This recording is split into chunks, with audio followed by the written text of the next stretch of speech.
Monsieur le ministre, monsieur le président du comité olympique et sportif français, nous sommes vraiment heureux que vous rejoigniez ce matin pour clôturer cette première partie du rassemblement national le code du sportif pour l'école de la République. Donc ce matin, nous avons eu une première table ronde avec un certain nombre d'experts.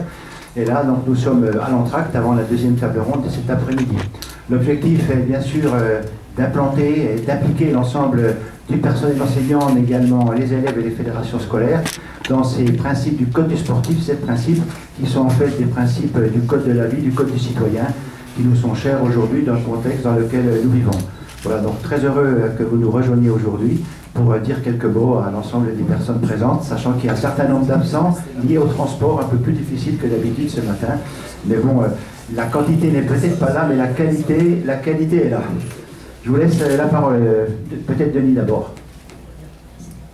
Merci Jean-Pierre, bonjour à toutes et à tous, monsieur le ministre, cher Patrick, mesdames, messieurs, monsieur le directeur et tous les présidents qui sont présents. J'ai une pensée particulière pour Georges, il est derrière là-bas puisqu'il a aussi œuvré dans cette noble association qu'est la FSVFP. J'ai toujours besoin de regarder pour arriver à le dire. Mais si le sigle est compliqué, la mission n'en est pas moins noble et c'est important de la resituer comme il se doit. Et je pense qu'aujourd'hui, c'est encore plus intéressant que l'on souligne l'importance du code du sportif et donc du sport pour l'école de la République, parce que sport et école sont deux mots qui apparaissent faciles à marier et qui, dans les faits, ne sont pas toujours si faciles à marier que cela. Donc, c'est important de montrer qu'en matière de sport, il y a ce qui parfois fait la une des médias et qui n'est pas toujours reluisant, même si on sait que les trains qui déraillent intéressent davantage que les trains qui sont à l'heure. Alors c'est important qu'il y ait quelques-uns qui se mobilisent pour les trains qui sont à l'heure et qui indiquent que le sport c'est d'abord formateur. C'est d'abord quelque chose qui permet l'épanouissement de l'être humain et que pour que celui-ci puisse s'épanouir, il faut évidemment qu'il y ait un certain nombre de règles et que ces règles-là soient respectées. C'est les mêmes que celles que l'école peut avoir à mettre en œuvre, et pour tous ceux qui sont enseignants et qui aiment à dire qu'ils ont fait le plus beau métier du monde, c'est mon cas, et je le dis, et j'ai toujours eu beaucoup de fierté à le dire. On sait aussi qu'à travers tout ce que l'on peut enseigner, il y a forcément le savoir, mais il y a aussi un apprentissage de vie en société, de vie commune, qui là aussi a ses règles. Alors la règle, c'est le maître mot qui rassemble le sport et l'école, et en matière de règles, il y a forcément celle qui permet d'avoir le respect de soi, le respect de l'autre, le respect de tout ce qui est la règle de la compétition sportive ou simplement de la pratique sportive.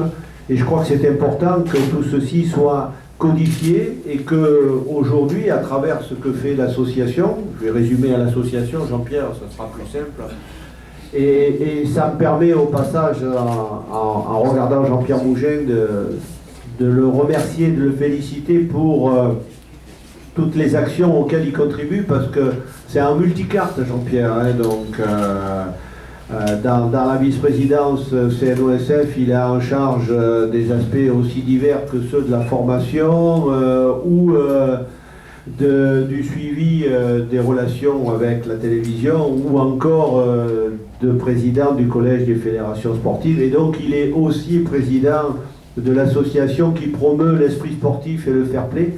C'est pas une mince affaire, par les temps qui courent, on parle beaucoup du respect de ces valeurs fondatrices, mais c'est d'autant plus important de ne pas se décourager et d'y être fondamentalement et viscéralement attaché pour qu'on puisse demain donner à nos enfants un sport qui est des fondamentaux auxquels nous on est attachés et qu'on aime à promouvoir. Alors c'est important aussi que lié par l'intermédiaire du ministre.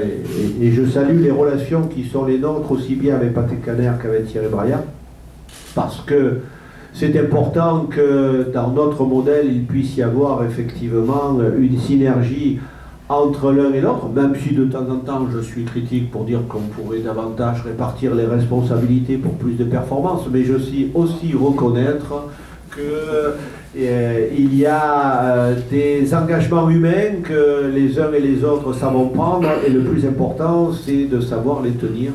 Et là-dessus, je crois qu'on peut et remercier et féliciter les deux ministres pour savoir tenir leurs engagements.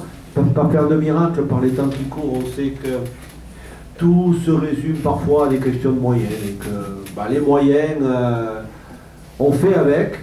L'important, c'est la qualité des hommes et la qualité de leur engagement. Et de ce point de vue-là, je veux aussi le saluer. Et je crois que c'est important, effectivement, qu'il y ait une signature de ce que l'on peut apporter en termes de synergie entre les uns et les autres, et féliciter tout le travail de l'association que le CNOSF a souhaité voir voler de ses propres ailes, même si les fondamentaux du sport sans violence et du fair play sont aussi dans ses attributions, mais c'est forcément ensemble que l'on peut arriver à promouvoir ces valeurs fondatrices. Donc merci à toutes et à tous, et encore bravo pour le travail qui a été effectué.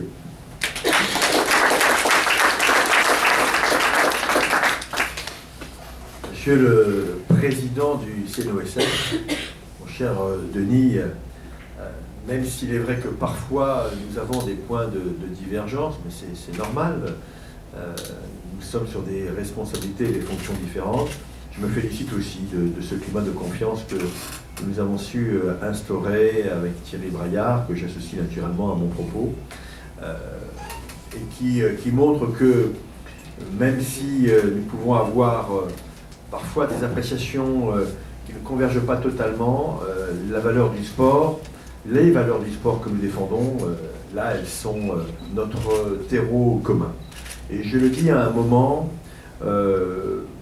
où j'ai vu des choses qui ne m'ont pas plu, non pas par rapport à ce que tu faisais référence tout à l'heure, mais je pense à cette préparation de l'Euro qui nous occupe quasiment nuit et jour, l'Euro 2016, qui est une grande fête, et qui, voilà, on met le doigt sur cet Euro parce que quelques énergumènes ont eu des comportements insupportables lors d'un récent match au Stade de France. C'est pas pour moi des sportifs. Pas des Marseillais non plus. Puisque tu insistes. Mais pour moi, ce ne sont pas les Marseillais, non, ce sont des idiots. Dire les idiots, il y en a partout. Il y en a partout. C'est vrai qu'ils portaient un maillot plutôt blanc et bleu samedi, mais j'ai envie de dire, peu importe les maillots, c'est l'image que ça donne. Et là, il y avait de la violence, il n'y avait pas de fair play. Il y avait de la violence et pas de fair play. Alors sur le stade, sur le match, tout se passait bien. Et c'est dans les tribunes où on a jeté l'opprobre, et naturellement, puisqu'on évoquait la presse tout à l'heure, la presse s'intéresse au sujet qui fâche, alors que tout se passait bien, alors qu'il y a eu 5 matchs précédents au Stade de France, 3 de rugby et 2 de foot, dont une finale de la Coupe de la Ligue, Lille-Paris Saint-Germain, qui n'a posé aucun problème. C'est le délivre, je te concède. C'est entre Lille et Marseille.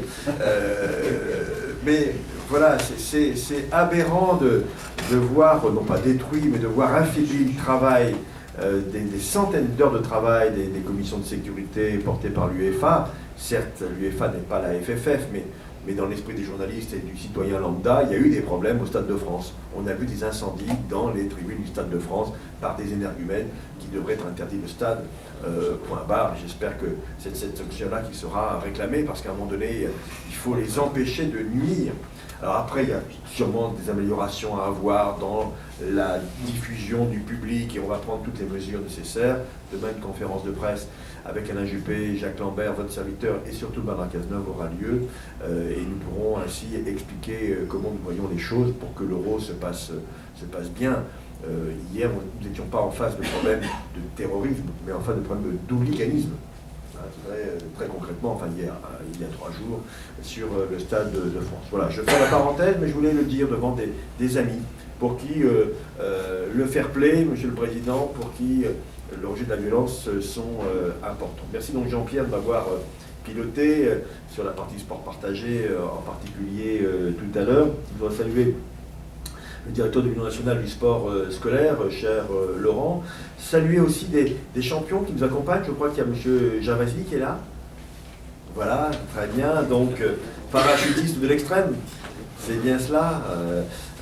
Ça doit être quelque chose. Hein. J'ai jamais encore sauté en parachute. Pas trop tard. Non, tout de suite. Si je rentre, on peut largement, j'ai 2 d'accrochage et je déplace. Écoutez, il y a le club de Maubeuge que vous devez connaître, qui m'a invité à faire un saut en parachute et je crois que je vais m'y remettre en confiance. Ce sera en double, en binôme, hein, naturellement, je ne permettrai pas de faire autrement. Et aussi Xavier Le Draoulec, mais je crois qu'il n'est pas là, qui, champion paralympique, qui a participé à ce geste extraordinaire, symbolique, qui a été de déposer le code du sport au pôle Nord, et je voudrais vraiment vous en féliciter. Mesdames et messieurs, les présidents de fédération, mesdames et messieurs, chers amis du sport, finalement. Avec Denis, avec Jean-Pierre, c'est vrai que je côtoie plus comme vice-président du CNO que comme président de son association. C'est finalement la célébration de l'esprit sportif, auquel je crois, auquel vous croyez, pour lequel j'ai voulu être présent aujourd'hui, ici, parmi vous, au milieu de vous, en tant que ministre, mais aussi en tant qu'amoureux du sport, tout simplement. Et je me réjouis, encore une fois, que nous puissions nous rassembler autour de ce code du sportif pour l'école de la République. Tout est dit d'ailleurs dans l'expression. Code.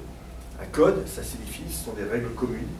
Et on accepte que la règle commune soit un élément de préservation de notre liberté.